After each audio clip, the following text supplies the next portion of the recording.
Hello, welcome to another absolutely spankingly red hot day here in beautiful Nova Scotia, and welcome to the Optimistic Vegetable Garden, and in particular the beginner's bed, the beginner's veg bed. Exciting times as well in the beginner's veg bed. It's harvest time, a continual harvest time from now until hopefully August, September, of all the different fruits and veg that I've got going in this little 6x4 bed.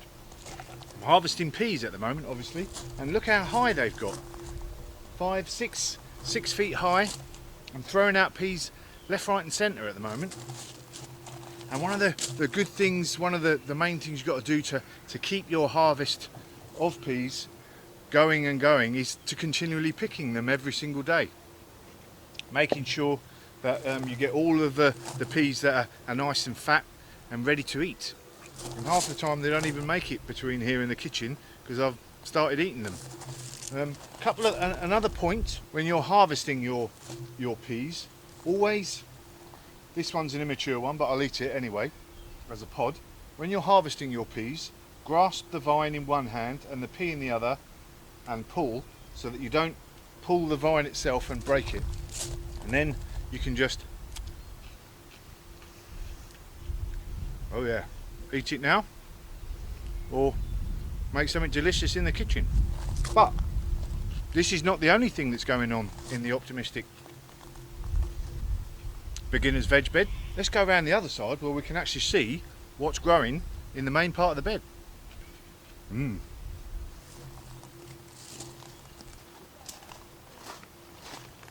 So what have we got growing down here? Let's have a look. So we are at the, there's a bit of grass there, let's get that before I start talking. So we are at the culmination of a lot of these plants at the moment. I'll just give you a big recap. We've got onions in here, carrots, tomatoes, both cocktail type tomatoes and some of your bigger ones, and they're all doing well. Got some beans behind here, and now I did have lettuce etc, and that's all obviously gone over, and now I've got some cucumbers, we can show you that in a minute, and basil and some little tiny tomatoes here as well. So first the onions are doing really well. A lot of these, I'm going to be harvesting a lot of these soon. Like this one here for instance, it's started to sort of fold itself over. That's a sign that it's about ready to harvest. I'm just going to let it brown off a little bit more before I pull that out, but the rest of these are still okay. When they start to flop over, then that's a good sign that they're ready to harvest. But they're all growing nice and strongly. I can't see much difference between, oh, that one's not grown too well. I can't see much difference between the ones that I mulched and the ones that I haven't mulched at the moment, but we'll see that later on. The carrots all growing strongly. I'm going to pull one out, see where we are with them. So just small ones at the moment, still quite a way to go, but I'll be having that later with my pork chop that I've got going. I've got some other carrots, so yeah. So that's got a few more weeks to go. Maybe another month will be good for those. If you want bigger carrots, that is. Now look at these tomatoes. They were quite slow to get going, but now, as you can see here, I've got tomatoes already fruiting up nicely. A nice batch down here on all of these. And these are Peace Vine, I think. Peace Vine, they're called an F1 cherry mixed. So they're all cherry tomatoes, and I've got one growing up the vine there, as you can see, and that is San Marzano, and that's more of a big paste tomato, and I can see a couple of little tomatoes on that one already, so that's looking good, very exciting. And this little tiny tin one here, got lots of little tiny tomatoes on it already. They're getting ready to keep going. All I've been doing is putting a liquid fertiliser, my seaweed fertiliser, on here once a week. Other than that, I've mulched the bed to keep it nice and cool. Now this hot weather's coming, I need to make sure that I give it a good watering at least once a week. Don't have to do small waterings, but a massive soaking once a week.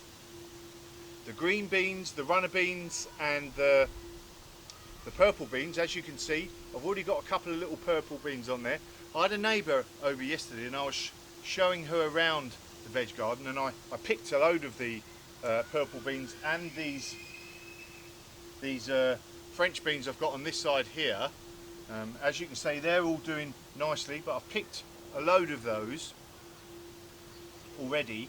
So again, getting some nice harvests off those. And as you can see, the cucumbers, obviously still small at the moment. Oh, I've got to pick a decent kneeling position. They're all doing okay now, and the little squash in the corner there, that's starting to grow, and I expect that to grow up there. But at the moment, obviously the star of the show are the peas. Oh, there's a nice big fat one. Pull them off. And the peas are doing absolutely lovely. Let's have a look inside this one there. These are just small ones at the moment, but they're all good enough to eat for me. So it's all well and good now, everything's doing well now, but what we want to be thinking about is the future as well.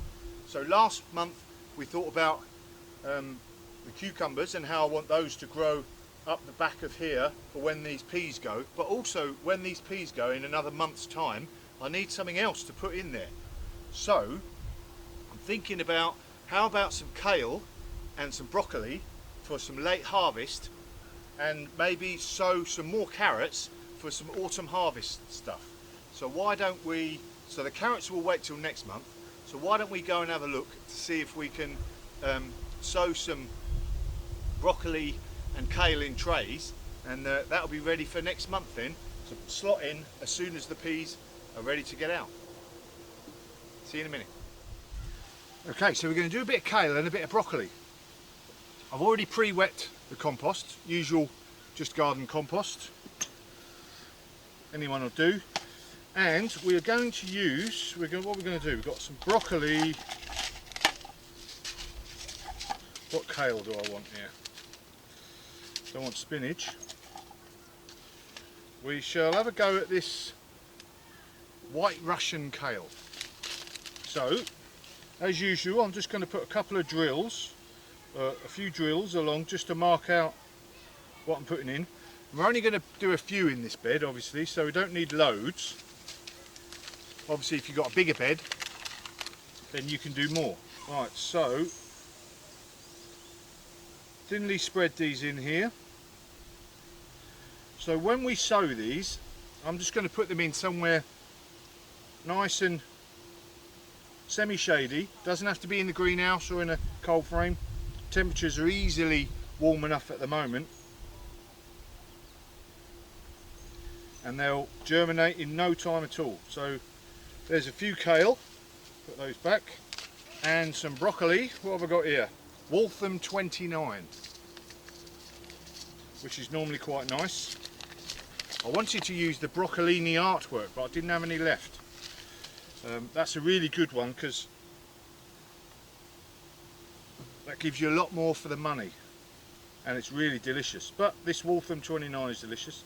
So let's put these in, and these, once they get going, we'll plant them, you know, next month when the peas and the bush beans etc. have gone over. We can put them straight in, utilise that space, and then we've got something tasty for the autumn time and maybe Christmas. We play our cards right. Okay, so like I said, that was pre-watered. Just get you a bit of compost.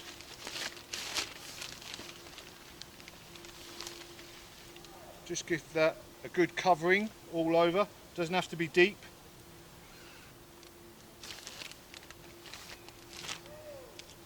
There we go.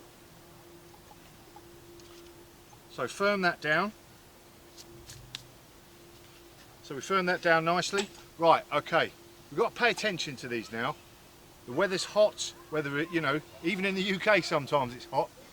If you don't pay attention, this will dry out and your seeds won't take. So just put this in somewhere semi-shady. Give it a good water. Just pay attention to make sure it's watered enough, and then again when they come through, and it'll take a week or so for these to germinate and get going. Watch out for slugs, etc., and just keep them watered, and then next month we'll look at planting these up instead of where the peas are. So let's go back to the actual bed, and I've just got a couple of other things I wanted to say about the bed. So here we are with the bush beans, and as you can see they're starting to produce nice little beans, and I've already given a load out to my neighbour yesterday. One thing I wanted to say about these give a finite crop, so they're not like your climbing beans that will keep cropping until, you know, if you keep picking them, they'll keep cropping until the first frosts. Your bush beans, they've got a finite amount of beans they'll produce, so keep an eye on them. As soon as they look like they're not producing any more flowers, etc., whip them out, and then we'll be thinking about obviously the kale and the broccoli, or maybe the carrots in this run, depending on when they actually run out. Or you could even think about a new run of lettuce, nicely shaded by the tomatoes. Lettuce will probably do, some sort of lettuce that you like, rocket or something, will probably actually do okay in this little shady bit there. So there's a couple of thoughts for the next month. Keep an eye on everything. Keep harvesting those peas, and then think about keep watering your tomatoes and pulling out the suckers, etc. Just keep monitoring your stuff and enjoy your produce now. Now's the time you should be enjoying all the fruits of your hard labour over the last few months, and hopefully spur you on to really be wanting to increase your beds over the next few years. Job's a good one.